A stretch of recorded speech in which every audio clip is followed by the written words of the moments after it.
Ayan po, bago po tayo mag-start, patuloy po tayong manalangin. Samahan niyo po ako, patuloy tayong humingi ng patnubay sa ating banal na Panginoon at ating makapangyarihang Diyos na buhay sa lahat. Yes, Sir Jesus. Hallelujah. Lord, patuloy kami nagpapasalamat, Lord God, sa iyong kabutihan, Lord God, sa aming mga buhay, Lord God. Lord, salamat sa magandang araw, sa magandang panahon, Lord God, na paglilay sa amin, Lord God. Sa kabilat man, Lord God, ng matinding init, Lord God, ng panahon na ito, Panginoon God, patuloy niyo kami, Lord God, ginagabayan, Panginoon God. Lord God, salamat, Lord God, sa mga nakalipas sa linggo, Lord God, na patuloy namin, Lord God, namin nararanasan, Panginoon, Lord God. Lord God, salamat sa iyong kabutihan sa aming mga buhay, Lord God. Salamat sa iyong proteksyon sa aming buong pamilya at salamat, Panginoon, sa pangyarihan patuloy namin nararanasan, Panginoon. Lord God, sa umagang ito, patuloy kami lumalapit sa iyo. Ang bawat pag-aaral namin, Lord, ng magandang balita, Panginoon, Lord, patuloy ka mangusap, Lord God. Patuloy kami turuan, Lord God. Bigyan niyo po kami, Panginoon God, na teachable heart, Panginoon, Lord God, na malawak na kaisipan, Panginoon. Kaya gayon, Lord God, patuloy namin maunawaan ang iyong magandang balita sa umagang ito, Lord God. Patuloy niyo po, Panginoon God, ibabas, pinakamababa ng lugar, Lord God, ang bigod na ito, Panginoon God, patuloy kami, ikaw ang siyang lang ang makita, Panginoon God, sa buhay ko, Panginoon God. Lord, itago mo ko, Lord, sa inyong likod, Panginoon. Ikaw ang makita. Lord, patuloy ang humingi ng wisdom and knowledge sa iyo, Panginoon God. Lahat ng aking bawat sabihin, lahat ng aming pangako mo, na patuloy ko, Lord God, bibigyan, Lord God, ng buhay. Patuloy mo, Lord God, bigyan ng buhay, Panginoon God. Na patuloy na magrema at manahan sa bawat puso namin, Panginoon God. Lord, sa umagang ito, patuloy namin lahat sa iyo binibigay lahat ng kapurihan, Lord God, mula sa praise and worship, Panginoon God, ibinabalit na namin sa iyo, Lord God, lahat ng kapurihan, Lord God, sa pangalan mo lamang, Jesus, Lord God, lahat ng aming ginagawang ito, Panginoon, Lord God, alam po namin, Panginoon God, hindi masasayang. Alam po namin, Panginoon God, lahat ng aming effort, Panginoon God, lahat ng aming pagpapagal sa iyong harapan, Panginoon God, may kapalit ito, Panginoon God. Alam po namin, Lord God, ng mga bagay na ito, Lord God, na patuloy namin, Lord God, makakamtan, Lord God, sa darating ng panahon, Lord God. Lord God, sa iyo lamang po pinakamainam, napapor ka ng alas sa aming pangalan ni Jesus. Amen. Sige po. Sabi po dyan, basahin niyo po, 1, 2, 3, go. Excellent service. Excellent service. Pag sinabing excellent, ano yun? Excellent. Naging excel, di ba? Yun the best yung ginagawa natin. Sabi service. Excellent service. The best na ba yan yung paglilingkod natin sa Lord? Ayan. Di ba? The best na ba itong ginagawa natin? Excellent na ba ito sa harapan ng Lord? Di ba? Itong ginagawa natin, yung pag-service natin sa Lord, okay na ba ito? O may dadagdag pa? O may lalabas pa ang Lord? Diba? Sabi niya, dapat maging excellent. Excellent service. Sige po, next slide. Ayan po. Excellent service sa hinandog ni Cain at Abel. Basahin po natin. Next po. Sabi po dyan sa Genesis 4 verse 3 to 4. Isang araw, naghandog si Cain sa Panginoon ng galing sa anin niya. Si Abel naman, kumuha sa isang panganay niyang inahin at nilagaan niyang hayop. Hinatay ito at inihandog sa Diyos. Pinaka magandang bahagi natuwa ang Panginoon kay Abel at sa handog na ito. Di ba po? Verse 5, pero hindi siya natuwa kay Cain at sa handog nito. At dahil sumimangot si Cain at labis ang kanyang galit. Amen. Balik po tayo sa verse 4. Sabi po sa verse 4, ang kinalugdan ay si Abel. Bakit? Ano ba yung binigay ni Cain? Ano lang yung fruit, yung mga bunga. Ani niya lang po yung binigay. Yung mga panahon po ito, ang ino-offer sa Lord, yung mga hayop, yung walang kapintasan. Amen. Sabi nga, kailangan yung i-offer natin yung walang kapintasan sa harapan ng Lord. Ganun din tayo. Di ba? Pag mag-o-offer tayo, dapat wala tayong kapintasan sa harapan ng Diyos. Sa bawat pagtayo natin. Di ba? So, aminado tayo ron. Bawat may mga bad side tayo sa buhay pa natin na binabago ng Lord. Maski po ako, may binabago pa po sa akin ng Lord. Pero, sabi nga, process and process po yun. Di ba? Ang Lord ang kayang magbago nung hindi tayo. Amen? Ang maganda po dyan, na nanatili tayo, nagpapahandog sa Panginoon, ibinibigay natin yung buhay natin sa Lord. Ayun yung pinakamaganda. Di ba po? Sabi nga po dyan, ang kinalugdan ng Lord, si Abel. Bakit? Kasi ang hinandog niya, yung pinaka-the best. Kasi yung mga panahon na yan, yung mga hayop, yung mga first na panganay ng hayop, yun yung pinaka-the best na hinandog sa harapan ng Diyos. Amen? Kaya ang hinandog ni Cain, bunga lang. Diba? So, sa verse 5, anong nangyari kay Cain? Nagalit at sumibangot. Paano pala na yun? Meron palang ganong ugali, no? Sa verse 5, no? Sumimangot si Cain at labis na nagalit. Amen? Pag binasa niyo po yung buot na yan, pinatay niya si Abel dahil sa kanyang inggit. Pag binasa niyo po yung verse, Genesis 4, buong verse na po yan, pinatay niya po si Cain, si Abel dahil sa kanyang inggit. Nainggit siya kasi kinalugdan ng Lord si Abel. Amen? Sabi nga po, sumibangon si Cain at labis na nagalit. Amen? Kaya kailangan yung the best na pag-worship mo, yung the best na paglilingkod mo, ibigay na natin sa Lord. Amen? Kasi sumibangon kapag sa isang tabi na wala kang ginagawa. Amen? Sabi sa 2 Corinthians 5:17, di ba po? Madalas na ginagamit na natin. Ano po ba sabi ron? Ang sinuman na kay Kristo ay sinang bagong nilalang. Wala na kanyang dating pagkatao, ay siya'y bago na. Di ba po? Ginago na, sabi ron. Nakakalungkot man yung verse, pero putput na po. Puputput na kakabanggit at hindi naman sinusunod.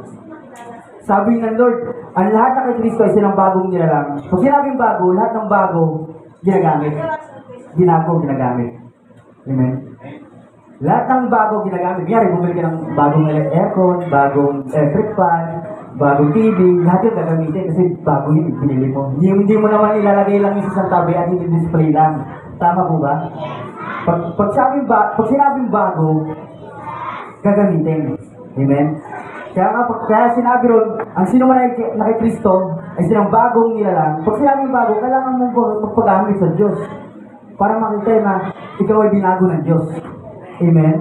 Kasi lahat ng bago ginagamit. Bagong electric fan, bagong aircon, ginagamit. Kasi wala namang saysay kung hindi mo gagamitin yung aircon sa pinapanahon ng ilig mo ito. Di ba po?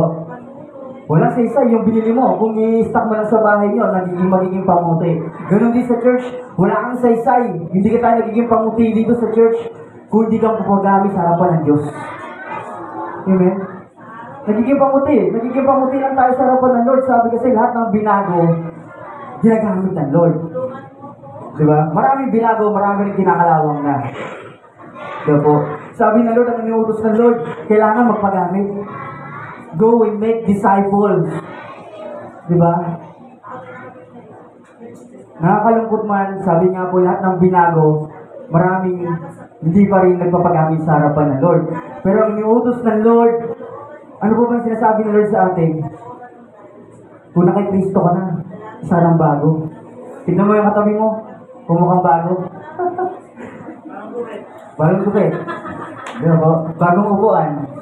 Hallelujah. Next po, sabi po niya sa Hebreo, ito po, dahil sa pananampalataya, nag-alay si Abel ng mas mabuting handog kay Cain. At dahil sa pananampalataya niya, itinuring siyang matuwid ng Diyos dahil tinanggap ng Diyos ang handog niya. Kaya kahit patay na si Abel, may itinuturo pa din siya sa atin ng sa pamagitan ng pananampalataya niya. Amen?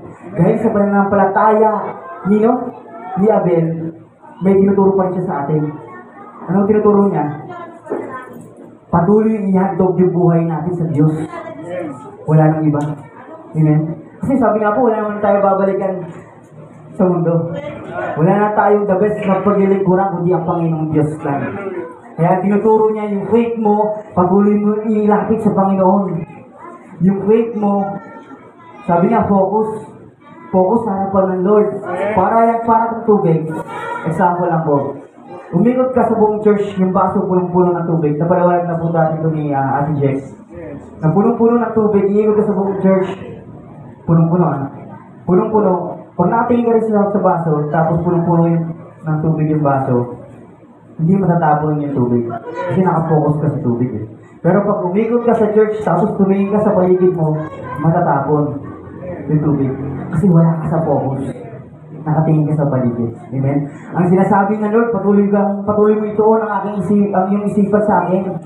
Amen? Sabi nga po, maraming bad side ang mga bawal sa atin. Kung sa tao tayo titingin at maglilingkod, di ba? Sabi nga po lagi, hindi tayo sa tao naglilingkod, kundi sa Diyos na buhay. Amen? Amen. Lahat ng ginagawa natin, lahat ng effort mo, see you next slide, lahat ng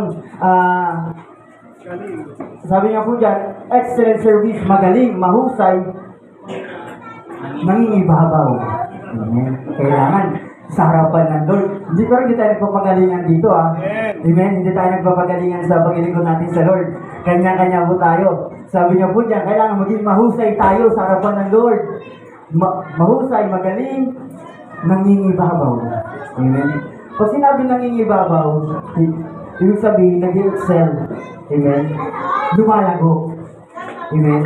Inarinig natin, pinapa sa buhay mo. Ibig sabihin, nangingibabaw ka sa karunungan na nagmumula sa Diyos. Sino po ba yun? Next slide po. Three types of excellent service. Excellent integrity. Sabi po dyan, sa life of Daniel. Amen. May kita po natin. Text po. Sabi dyan sa verse 3, summarize ko lang po kasi masyado pong mahaba, baka abutin po tayo alauna. Ayun po. Sabi po dyan, si Daniel ang natatangi sa kanilang lahat dahil sa kanyang pambihirang kakayahan.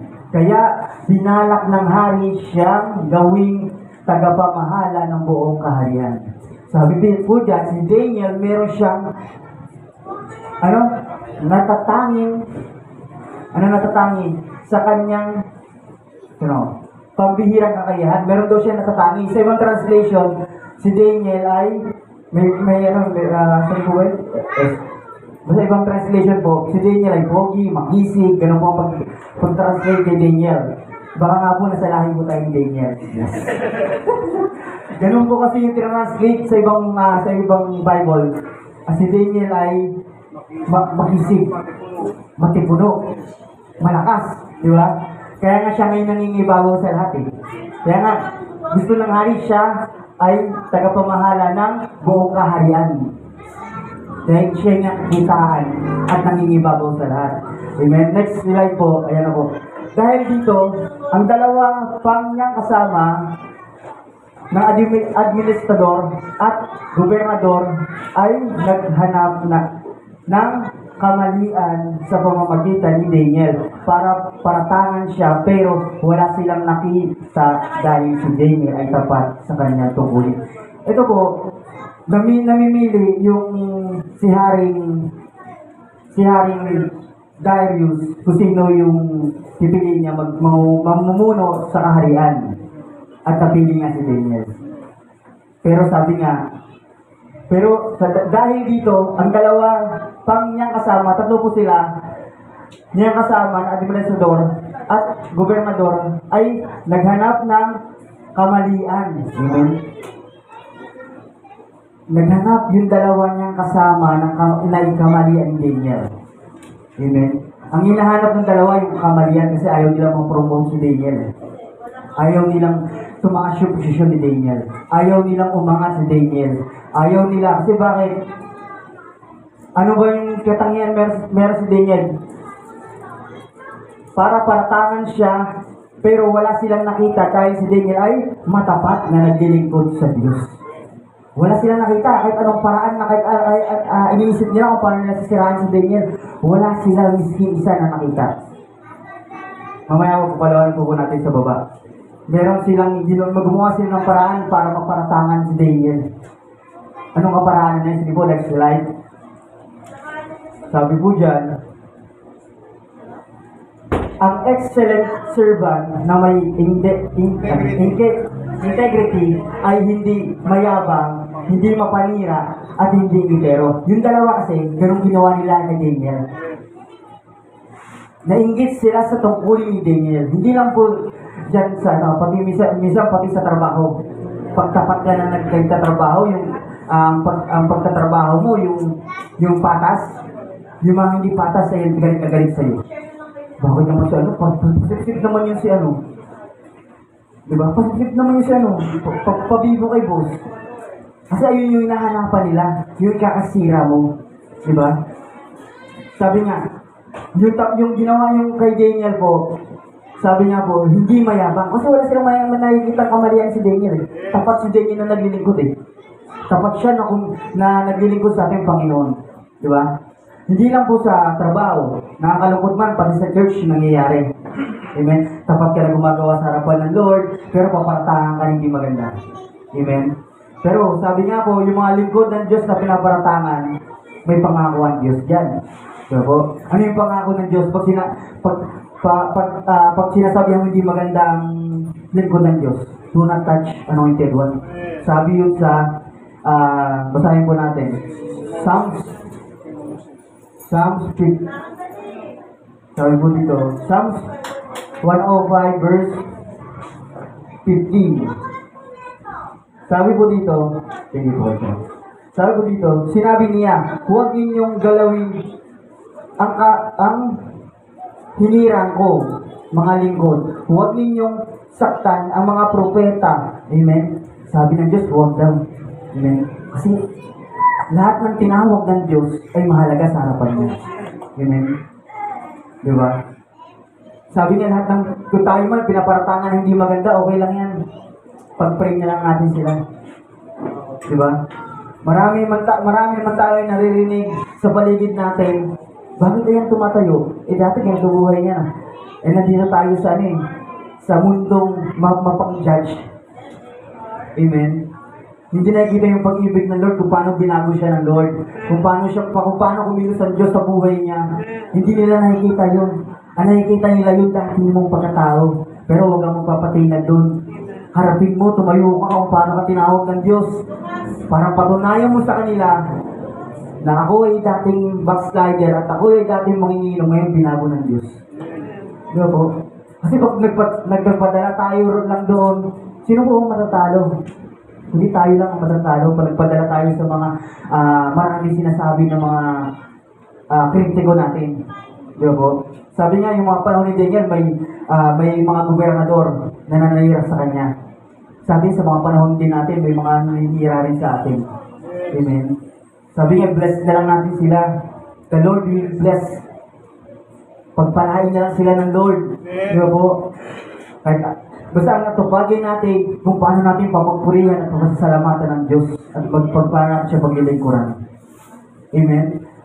Kasi lahat ng bagay na ito, sabi nga po, ay hindi masasayang sa harapan ng Diyos. Amen? Sabi nga, excellent integrity. Ano po ba yung kahulugan ng excellent integrity? Amen? Hindi mapanirya. Amen? Sabi niya, kung may nakikita tayo sa ating kapwa na konting kamalian, kailangan kinokorek with love. Amen? Kinokorek natin sila with love. Ganun yung tamang pagkukorek sa harapan ng Diyos. With love. Kasi ganun naman ang pag-ibig ng Diyos na may kasamang pag-ibig ng Diyos. Kailangan ang pagpananalikan natin with love para yung correction natin, hindi sila masaktan. Amen? Sabi nga po dyan, next slide. Verse 6, kaya sinabi nila, wala tayong may paratang sa Kanya, maliban kung hahanap tayo ng kasalanan na may ugnay sa kasulatan ng Kanyang Diyos. Ayun. Doon sila humanap. Sige po, next, may kita po natin dito.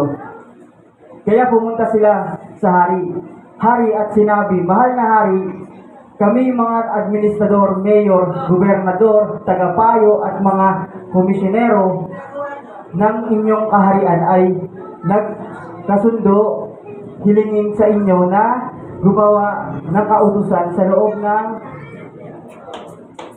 30 Tagalogin na natin. 30 na araw ay walang mananalangin. Sinumang Diyos o tao maliban sa inyo at dapat ito sundin dahil ang sinumang sumaway sa utos na ito ay itatapon sa kulungan ng Diyos. Amen. Next slide. Gumawa ng kasulatan yung mga administrador. Amen. Kaya inutusan ng hari na huliin ayan po, mamaya na po tayo dyan. Sabi po dyan, ang ginawa po ng dalawang administrador, gumawa ng kasulatan na nakaugnay na walang mananalangin. Bakit? Kasi si Daniel, napakasibang ng manalangin. 3 times siya nananalangin isang araw. Tayo po ba, ilang beses tayo manalangin isang araw? Almusal, tanghalian, hapunan, merienda. Di ba po? Kailangan kasi si Daniel, dun lang yung nakita yung magiging ikakabubutas si Daniel sa kanyang pananalangin. Kasi wala silang makita kamalian eh. Kundi sa pagsunod na lang ni Daniel sa Panginoon Jesus, sa Diyos Ama. Kaya nagpagawa ng kasulatan eh. Diba? Kaya nagpagawa ng kasulatan para may maibutas sila kay Daniel. Kasi si Daniel napakasibag pong manalangin. Napakatapang pong manalangin. Diba po? Next slide, makikita po natin dyan. Kaya inutusan ng hari na huliin si Daniel at ihulog sa kulungan ng leon. Sinabing ng hari kay Daniel, ililigtas ka nawa ng iyong Diyos na patuloy mong pinaglilingkuran. Amen. Sinabi ng hari. Kasi nalaman ng hari na si Daniel, alam niya na walang kasalanan si Daniel eh. Na malinis ang puso ni Daniel. Kaya nga, next po, verse 14 yata po yun. Verse 14 po, wala po dyan. Daniel 14, basahin po natin. Sabi rin sa verse 14, nang marinig ito ng hari, nag-alala siya. Nais niyang tulungan si Daniel, kaya buong maghapon siya naghahanap ng paraan para iligtas si Daniel. Di ba? Yung nalaman ng hari na si Daniel na nakita ng mga administrador, nag-alala ating Panginoon, ang ating ng hari. Naghahanap siya kung paano niya liligtas si Daniel. Di ba po? Sabi po dyan sa verse 15, nang nagtipon muli ang mga opisyal ng hari, sinabi nila sa hari, mahal na hari, alam po naman ninyo na alinsunod sa kautosan ng ating kaharian at Media at Parsya, kapag nagpalabas ng ang hari ng kautosan ay hindi na ito maaaring baguhin. Amen? Diba? Kasi naghanap ng paraan yung hari kung paano ililigtas si Daniel. Pero sabi nga po niya sa verse 16, wala na siya mahanap eh kung paano ililigtas si Daniel. Sa verse 16, kaya inutos ng hari na huliin si Daniel at ihulog sa balon. Sa balong may mga leon. Sinabi ng hari kay Daniel, ililigtas ka nawa ng inyong Diyos na patuloy mong pinaglilingkuran. Tuloy po natin, verse 17. Pagkatapos tinakpan ng isang malaking bato ang balon ng pinaglagyan kay Daniel at tinakpan ng singsing ng hari at ng singsing ng kanyang mga opisyal para wala sinumang magbukas nito. Verse 18, pagkatapos ay umuwi si Haring Darius sa palasyo niya, hindi siya kumain at ng gabi iyon, hindi rin humingi ng kaaliwan at hindi siya natulog. Sa verse 19, ito na po. Verse 19, kinamagahan, nagbumukang liwayway pa lamang ay nagmamadaling pumunta ang hari sa kulungan ng mga leon. Pagdating niya roon, malungkot siya tumawag. Daniel, lingkod na buhay ng Diyos, niligtas ka ba sa mga leon ng inyong Diyos na patuloy mong pinaglilingkuran? Next po.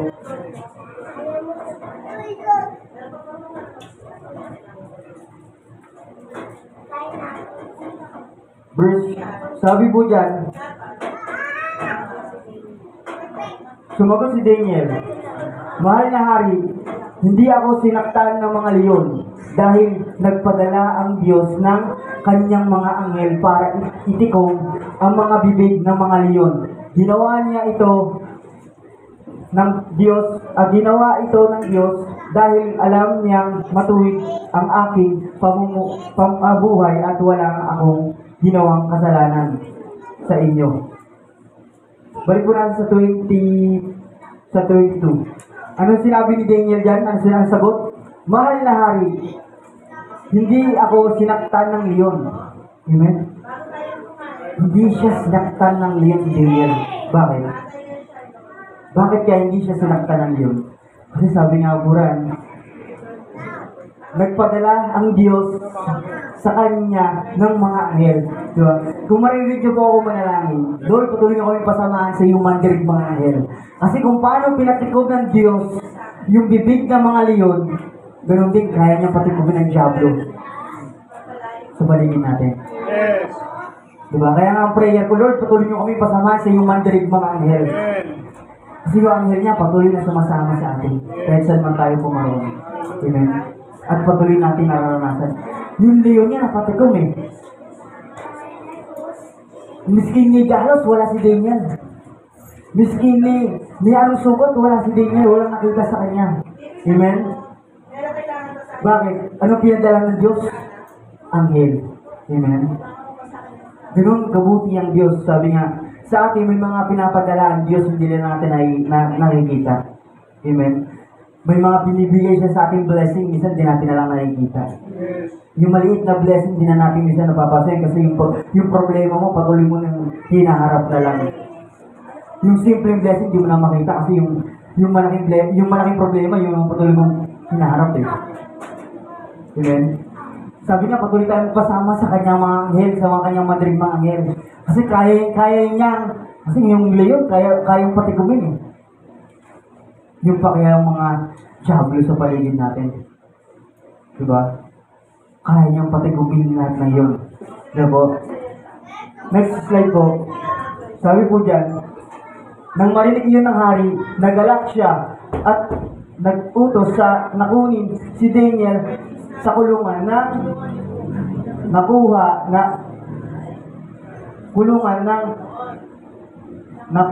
na si Daniel.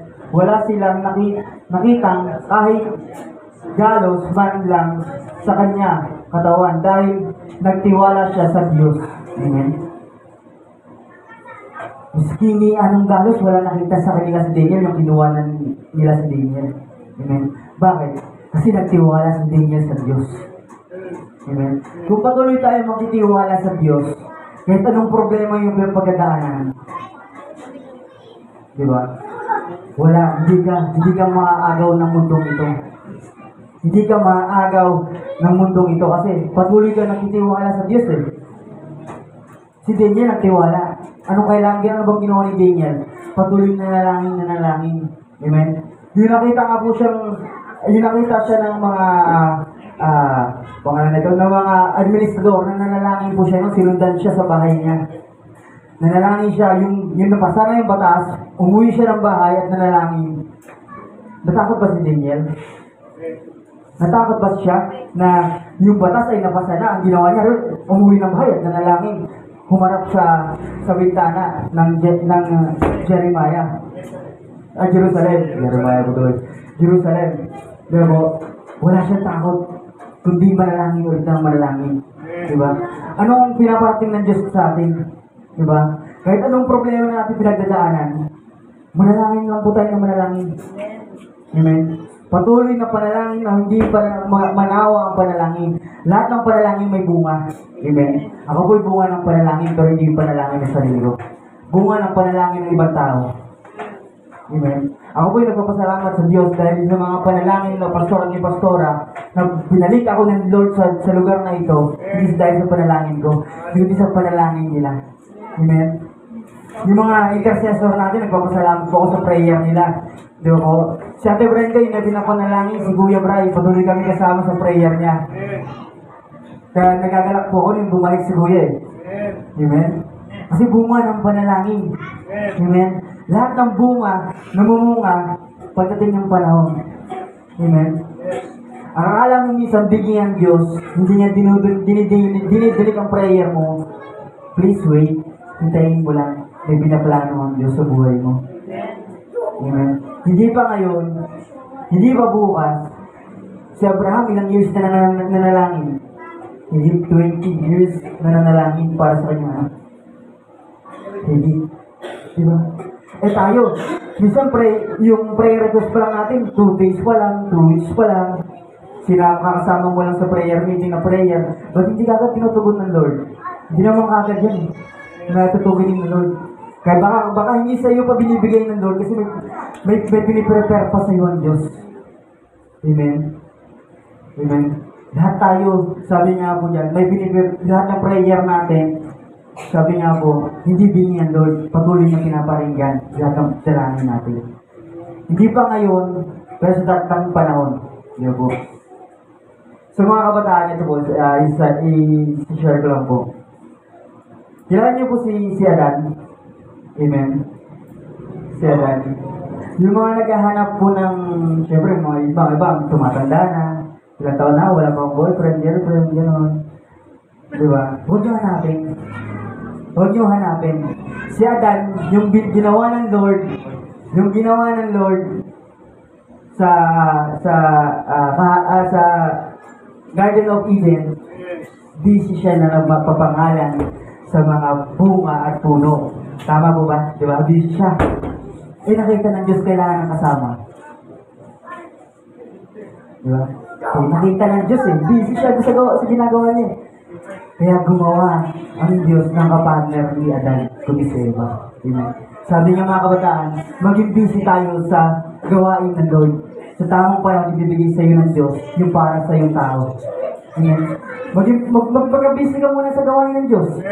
Ibigay, ako nga, sabi ko sa Lord, Lord, kung yung, kasi may niligawan, nabasted, nag-backslide. Ganon yung, di ba? Huwag tayo papadala rin, mga kabataan. Pero sabi ko sa Lord, yung nagbalik na ako sa Lord, ito na ang sabi ko sa Lord. Sige Lord, maglilingkod na lang ako sa iyo. Kahit wala, no? Maglingkod na lang ako sa iyo. Ibinigay ko na yung buhay ko sa Lord. Sabi ko, Lord, wala na. Sige na, maglilingkod na lang ako sa iyo. Nag-busy na ako naglilingkod sa Lord, may binigay naman ng Lord. Amen? Sabi niya, maging busy ka na sa paglilingkod mo sa Diyos. May bibigay sa iyo ang Diyos. Amen? Kasi Adan, binigyan ng Eva eh. Diba? Kung ikaw wala pang Eva at Adan, sa tamang panahon, maging busy ka muna sa gawain ng Diyos. Mahalin mo muna kung ano yung ministry pinakatiwala sa iyo ng Diyos. Amen? Kasi pag minahal mo yung ministry pinakatiwala sa iyo ng Diyos, makikita ng Diyos na kaya, parang may kulang. Kulang siya ng kasama. Amen? Kulang siya ng katuwang sa paglilingkod at ibibigay sa iyo ng Diyos yun. Amen? Hindi wag po tayo magmamadali walang pagmamadali. Kundi magpaka-busy tayo sa gawain ng Diyos. Amen? Kasi kung paano yung binigay si Eva kay Adan, si Eva kay Adan, ganoon din gagawin niya sa atin. Sa atin mga prayer tayo, yung mga prayer tayo dalangin sa Lord. Maging busy ka lang sa gawain ng Lord, tubungulin niya yung panalangin mo. Amen? Yung panalangin mo noon, kung yung mga prayer mo noon na hindi ba tinutugon ng Lord, gusto ko ng Lord, maging busy ka muna sa gawain niya. Mahalin mo kung ano yung ministry ibinigay sa iyo ng Lord. Amen? Yakabin mo muna kung ano yung ministry yung pinakatiwala sa iyo ng Lord. Amen? Kasi pag minahal mo yun, nakikita ng Diyos yung puso mo. Amen? Sige po, next slide po. Ayan. 3 types of excellent service. Amen? Excellent humility. Kilala niyo si David? Amen. Si David? Amen? Siya po yung kinain ng diba? Ng isda? Ay, hindi. Kaya ginagawa. Siya po yung nagbabaksak ng malaking gante. Si Goliath, di ba po? Nakita niyo si David? Napakatapang. pero excellent humility. Bakit siya? Pero, sabi nga pa next slide, Punta na doon sa kwarto. Punta na kayo doon sa kwarto. sabi po dyan, Ibigay mo isang isang hapon, bumangon si David at naglakad sa patag na bubungan ng palasyo. Habang nakatingin siya sa ibaba, ay nakita siyang isang magandang babae na naliligo. Nag-utos si David na alamin kung sino ang babaeng iyon.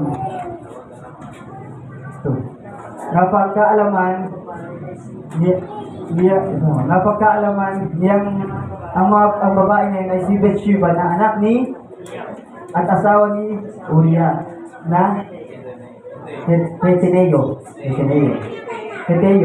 Yan po. Sabi niya po dyan, ang nakita ni David habang naglalakad, naliligo si Bathsheba. Bibili nyo, napakalakas ni David, pero may kahinaan.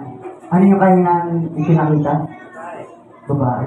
Diba? Kaya huwag mo sasabihin malakas ka. Ano yung kahinaan? Babae.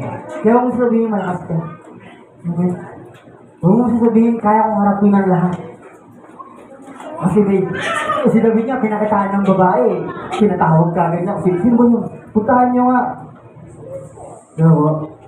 Pinapuntahan niya kagad eh. Kung sino yun. Amen?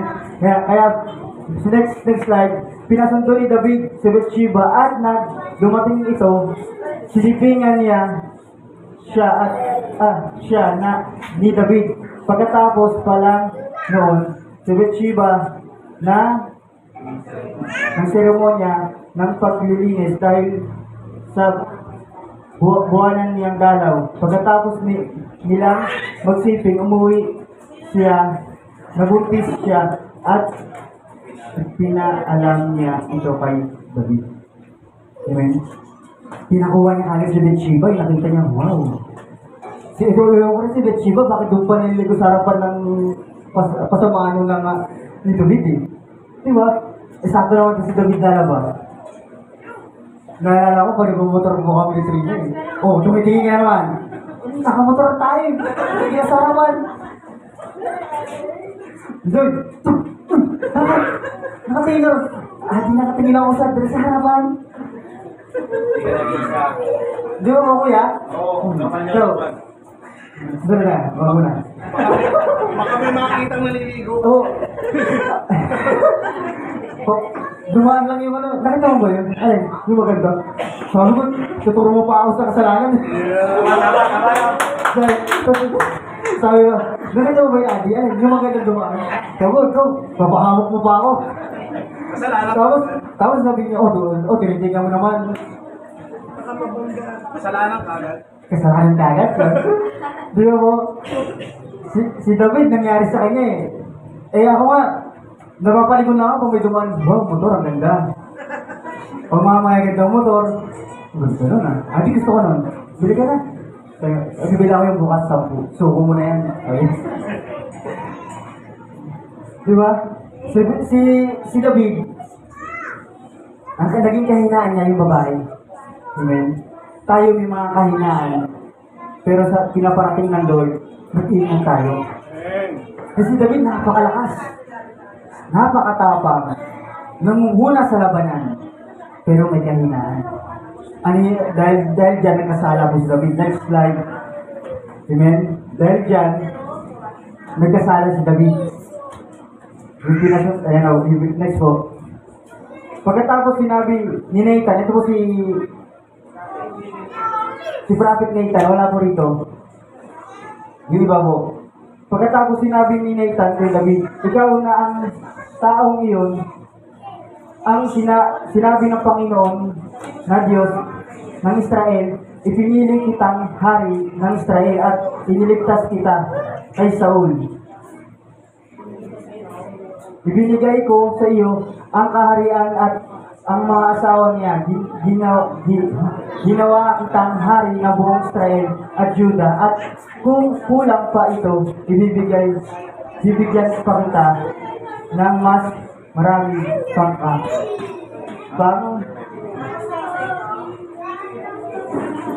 Pero bakit hindi mo sinunod ang utos ko at ginawa mo ang masamang bagay na ito? Sa paningin ko, pinapatay mo si Uriah na Heteo sa labanan. Ipinapatay mo siya sa mga Amolita at kinuha mo ang asawa niya.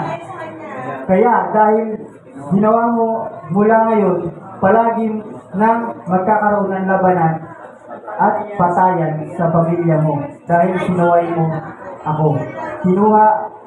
Kinuha ang asawa ni Uriah upang naging iyong asawa. Amen? Yung asawa ni Uriah, yun yung si Bathsheba.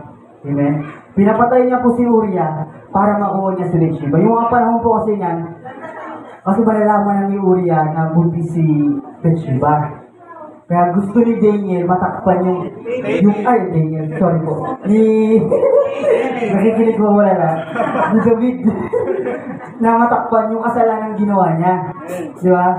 Kaya gusto niya lahat ng paraan. Kaya yung tagapagpadala ng mensahe, sinabi niya kay Joab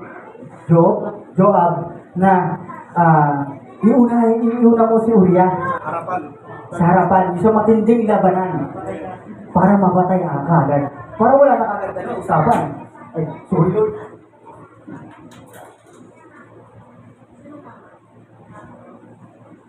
Ayan po. Diba po? Sabi po dyan, pinadala niya si Uriah doon sa gitna sa pinakamatinding labanan para matakpan yung kasalanan na ginawa niya. Diba po? Para matakpan yung kasalanan na ginawa niya kay Uriah.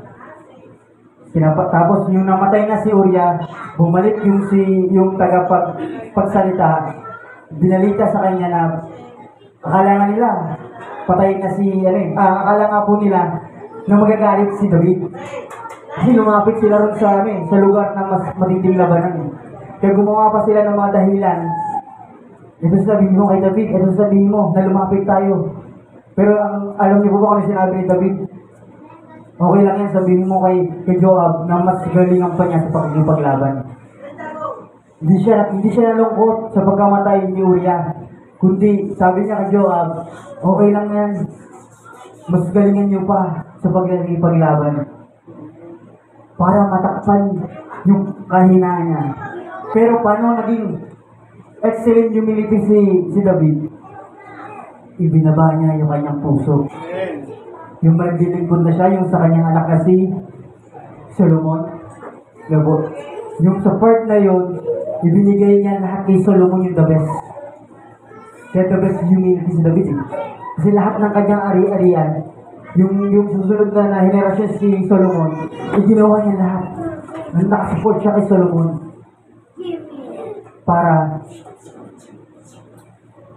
takpan yung kasalanan niya at para makita yung humility. Kaya po, ganun yung ginawa ni David. Nagpakumbaba. Next slide po.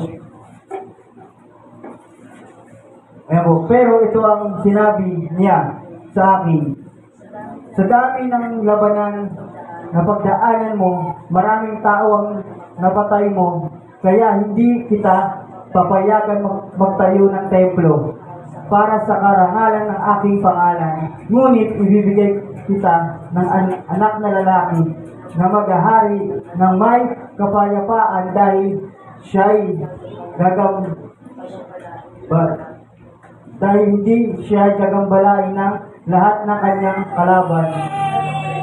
kalaban sa paligid. Ang maging pangalan niya ay Solomon at ibibigay ko ng kapayapaan ng Israel sa kanyang paghahari. Amen?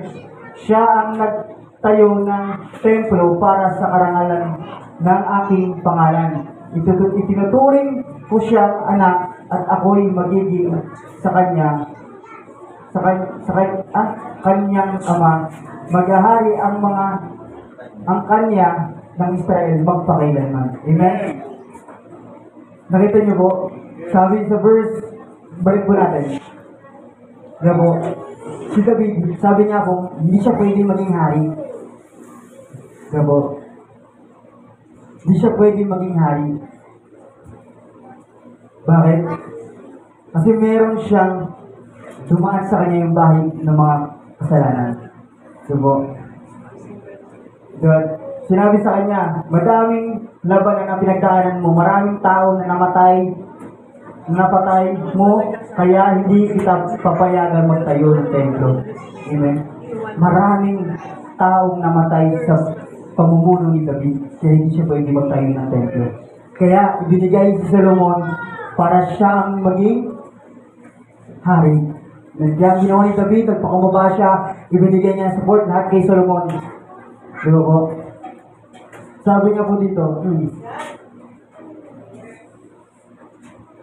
diba po?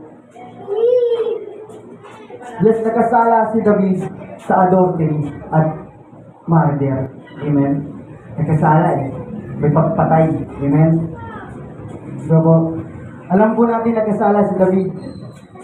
Diba po? Alam po natin may dalawang pagkakasala si David, pero yung pagkatapos ng iyon, ano yung ginawa ni David? Nagpakumbaba para ibigay sa kanyang anak, sa kay Solomon, yung pinaka-the best na support. Diba? Sabi po dyan, kung babasahin niyo po, nagbasa po ko ng mga ano ni David. Lahat ng ari-arian ni David, ibinigay kay Solomon. Para lang supportahan si Solomon. Amen. Diba po? Ganun yung suporta. Sabi niya po, tayo lahat, kailangan magsuportahan tayo. Amen. Kailangan magsuportahan tayo. Amen. Next, kailangan magpatuloy tayong magpapalakasan. Next po. Amen. Sabi po dyan, excellent humility, life of David. Bakit siya naging excellent? Kasi patuloy siya nagpakumbaba sa harapan ng Diyos. Wala na siyang ginawa kung nagpakumbaba na sa Diyos. Amen? Ayan po. Next po. Excellent offering. Amen? Ayan. Next po. Excellent offering. Ang pinaka-excellent na offering na nangyayari sa buhay natin ay yung in-offer ng Diyos yung buhay niya sa atin. Amen. Lahat excellent, pero mas may isang pinaka-excellent na ginawa ng Diyos, yung may offer niya yung buhay niya para sa atin lahat. Amen. Yung mga ginawa ni David, nila Daniel, ito pinaka-excellent sa lahat. Excellent offer na binigay ng Diyos para sa atin. Sabi nga po sa next po, John 3:16, sapagkat ganito ang pag-ibig ng Diyos sa mga tao, sa libutan. Ibinigay niya ang kanyang buktong na anak upang sinumang sumampalataya sa kanya ay hindi mapahamak kundi magkaroon ng buhay na walang hanggan. Amen? Sa kabila ng lahat ng kasalanan na nangyari kay David sa atin, ibinigay niya ang kanyang nag-iisang buktong na anak para sa buhay natin. Amen. Sino po may alam sa 12 disciples? Amen. Yung 12 disciples, yung naglingkod sila, yung namatay na si Jesus. Pwede naman sila magkanya-kanya. Pwede naman si Lucas bumalik sa pag-doktor. Pwede naman si Peter bumalik sa pangisda. Pwede naman bumalik si Matthew sa pang-tax collector. Kaya po, lahat pwede nilang balikan lahat. Kasi wala na si Jesus. Umakyat na. Pero bakit pa rin patuloy sila sumunod? Bakit patuloy sila sumunod? Kasi nakita nila si Jesus na namulit na buhay. Sa John 22, diba? Halika kayo at patuloy yung sa dalampasigan. Yung kwento na yun, tagpo na yun. Kasi alam nila buhay si Jesus. Amen. Bumalik, nakita niyo po, bumalik si Peter na mangisda. Kaya nga sabi ng Panginoon, ihulog mo ang lambat sa gawing kanan ng iyong bangka. Kaya doon na nalaman na buhay si Jesus. Diba? Kaya nagpatuloy sila na naglingkod sa Diyos at walang takot. Amen? Kasi alam nila buhay. Buhay yung pinaglilingkuran nila. Buhay po ba yung Diyos natin? Amen. Takot po ba tayo maglingkod? Hindi, di ba? Handa po ba tayo mamatay sa pangalan ni Jesus? Yung mga disciple, kung alam niyo po yung mga kinamatay nila, at kung saan sila dinala, nagkahiwalay-hiwalay po sila pagkatapos ng lahat ng iyon. At si John, patuloy na yung huli-huli, si John, di ba po, siya yung huling-huling na buhay. Huling buhay pala na buhay. At siya yung huling-huling namatay. Bakit? Sulat pa yung Revelation. Amen. Sulat na pa yung Revelation. Ganun kabuti yung Diyos sa buhay ng mga 12 disciples. Sabi nga po, pwede naman sila magkanya-kanya na eh. Maghiwalay-hiwalay na lang, magbalik sa mga kanya-kanyang buhay. Pero bakit kaya sila magpatuloy sa harapan ng Diyos? Di ba po? Bakit patuloy yung nais ng Diyos ang sinunod nila? Kasi nga po, di ba nga po si John, patuloy nila nakita na nabuhay si Jesus. Di ba po? Sabi po dito, ang good news, buhay si Jesus. Amen. Ang very good news, mananatili siyang buhay magpakailanman. Amen. Ang very, very good news, siya rin yung Jesus na kasama natin panghabang buhay. At nag-aantay sa atin dun sa pinsya. Next conclusion, sabi po dyan, sa ating pagsunod sa Diyos ay para tayong mananakbo. Alam ninyo na isang takbuhin marami ang sumasali, ngunit iisa lang ang nanalo. Kaya pagbutihan ninyo ang pagtakbo upang makamit ninyo ang gantimpala. Ang bawat manlalaro ay nagsasanay ng mabuti at disiplina ang sarili upang makamit ang gantimpala ng ginagawa niya ito para sa gantimpalang hindi nagtatagal, ngunit ang gantimpala hindi hinahangad natin ay magtatagal, magpakailaman. Next. Kaya nga mga laluyunin at direksyon ang aking pagtakbo kumbaga sa isang boksingero, hindi ako sumusuntok sa hangin. Disiplina ko ang aking katawan at sinusupil ko ang masamang pagnanasa nito dahil baka pagkatapos kong ipangaral ang magandang balita sa iba ay ako pa ang hindi makatanggap ng gantimpala mula sa Diyos. Amen? Sabi po dyan, balik po natin. Sa ating takbuhin, sabi nga, sa isang marathon, sabay-sabay tumatakbo. Pero pag sa finish line, unti-unti kumukonti. Nakakuha niyo po. Sa marathon, lahat yan, pag minsan ay nagkayaya lang. Tara, takbo tayo rin, may event. Parang minsan may ganyan, event, may coordinator, ganito. May parang ticket, po tawag rin, may parang fun, gano'n. Fundraising, yun. Yan.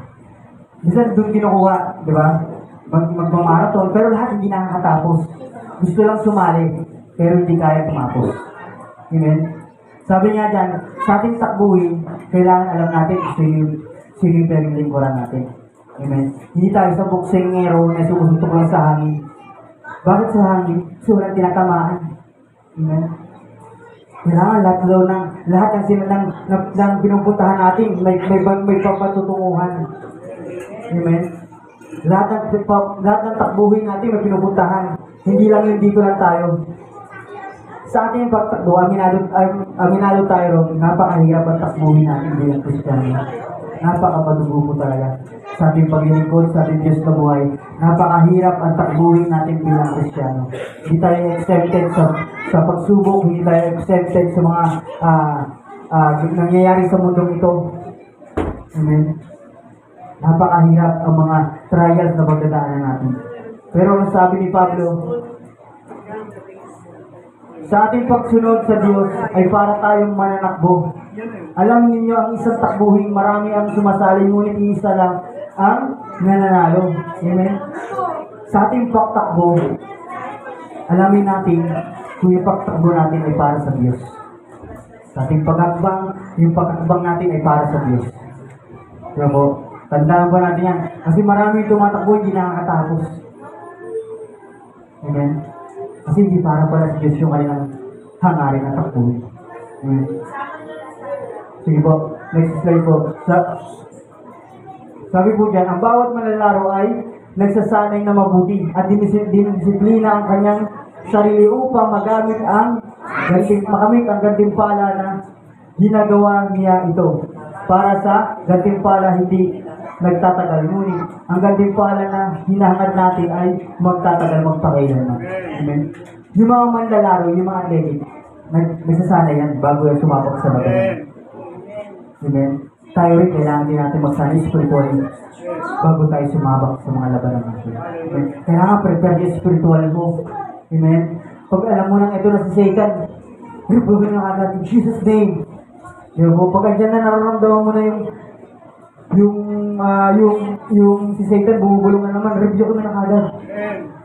Kasi kasama yun sa ating pagdisiplina sa ating sarili. Amen?